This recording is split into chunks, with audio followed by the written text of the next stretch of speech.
what I want to get into today is a little kind of something new to the show. Okay. It's current. It's what's happening right now in Los Angeles, although this might air several weeks after this.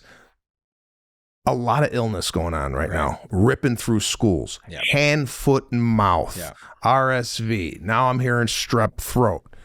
What the hell is going on with all this illness? And you, as a pediatrician, seeing this on a day-to-day, is this just another day at the office? Or are you going, is there something going on? Which I believe something is going on with illness in kids that we did not see 40 years ago. Right. Now, I may be attributing to everything's a lot more mobile now, where you got people migrating from state to state, and maybe 40 years ago, people basically grew up in the city that they are from.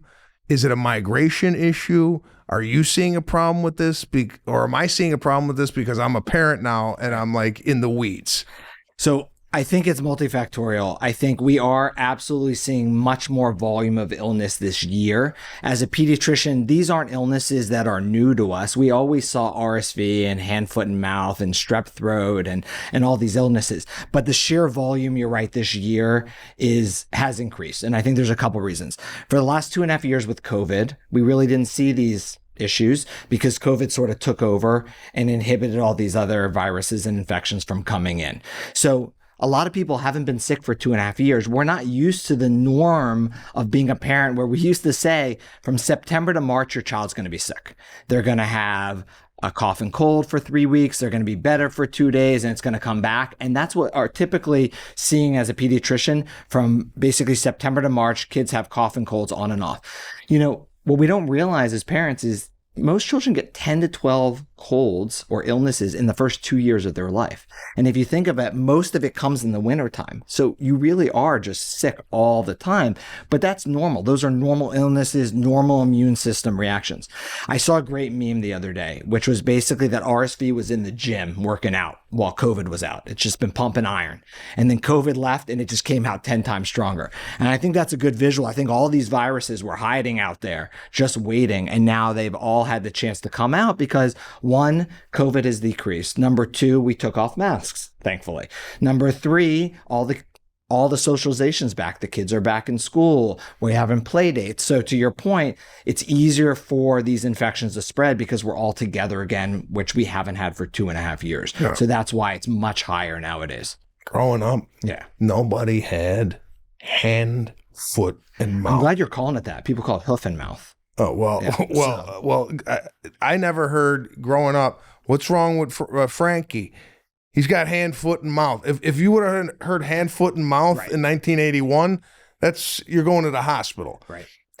I'm thinking, and I'm sorry to say this, something's going on with illness that I haven't seen in 49 years.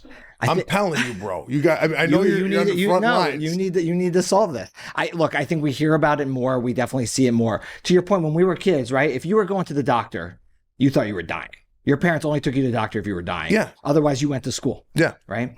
And we're seeing a lot more of these cough and cold illnesses for all the reasons we said. And I mean, in the office, it's just crazy. I mean, thankfully, kids do really well, but all these illnesses come and they show up with a similar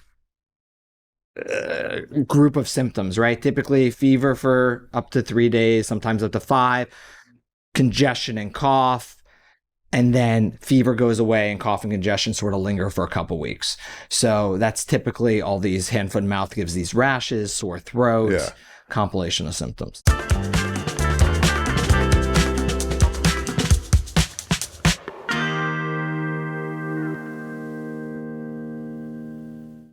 The opinions expressed in this program are not intended as professional medical advice, as a diagnosis, as a treatment protocol, or as a substitute for professional medical advice from your physician. Please consider your own medical history and consult with your own physician for your specific healthcare and/or medical needs and about your concerns for yourself and your family.